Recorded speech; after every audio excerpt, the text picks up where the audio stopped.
Hello, my name is Sean, and welcome to the third episode of The Sober Companion. For the first two, I did very short poetry readings, but I'm actually working on my book right now, so I'm going to be steering clear from that for a little while.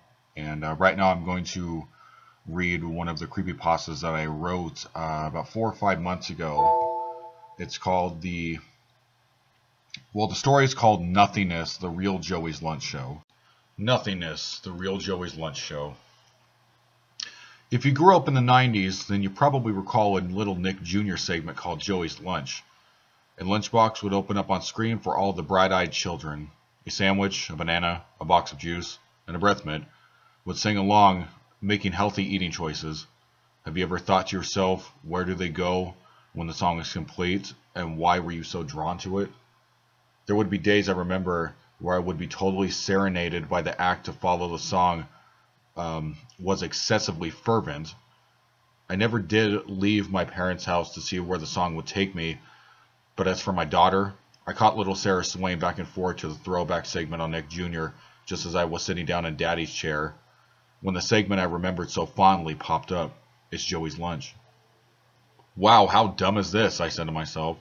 Must have been a lot better when I had the brain and desires of a 5-year-old. Sarah is 5, so I can see it. She's swaying back and forth just like I did so many years ago. This continuous chorus of lunch songs seemed to fill the air in my living room. Once the segment stopped and the lunchbox scuttled off the TV screen, I watched my daughter slowly get up. I had always stopped myself as a child fearing the worst times. Child fearing the worst time outs and groundings as a child. I'll see where this goes. Not make a sound to follow her.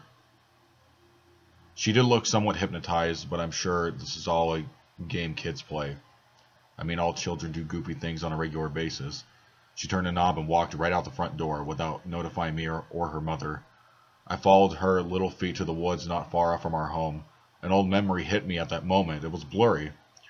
I couldn't only make out a color, and the color was, I think, bright red. Forgetting it quickly while my stomach churned. I felt it in my belly, those carminative herbs I was nibbling on all afternoon was rocking and churning my guts. I spoke out to Sarah without looking ahead and said to her, "Okay, Sarah, that's far enough, honey. Let's go back to..." What? I saw next to us children filling out of the elementary school. They're all blindly walking across the street into the wooded area. I kept quiet and continued to follow Sarah. It looked as though the kids were fighting the urge, but the fight didn't perceive to be human. Somewhat like Stitchomania, they sort of argued through their walk, almost like it was some kind of game or a play. I walked over the shrubs and thistles, then hitting a light purple barrier. There wasn't much force. It was like pushing through a thin layer of jello. I told Sarah before getting completely lost, "All right, we're done now. You need to listen to me." My words fell on her deaf ears. I looked back, seeing in the near distance through the schoolroom windows that the children were sitting in their seats. What? Looking forward, I see it's the same kids now, noticing them, that their skin is light blue and we all have a small glow, including myself. I heard threshing. The sound was soft before the barrier, and now it's getting louder the closer I get to it. I stepped on the big crab bush and pushed down tall weeds to find those singing lunch foods. They're real. After the sight I was never to see again, I gave out a blood-curdling scream. "Run, kids, run!" To no avail.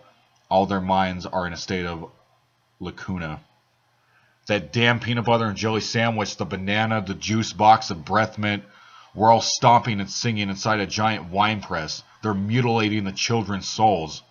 These kids, unaware, are willingly getting in and allowing their skulls to be smashed, their organs discombobulated, bones crunch and break with every stomp. Their little souls are like grapes. I heard their horrifying singing. I heard their horrific singing. The shindig, we all have tea for our shindig. The pipes held as miles and miles of soul blood poured into that damn lunchbox. I gathered enough energy to walk to that box before vomiting. I put out, "What insanity, what evil is this? This trio is unspeakable and I can do nothing. Before being supernaturally dragged to the wine press, I read the face of that box I so loved from my childhood. The eternal hell and blood work. Joey's lunch. The end.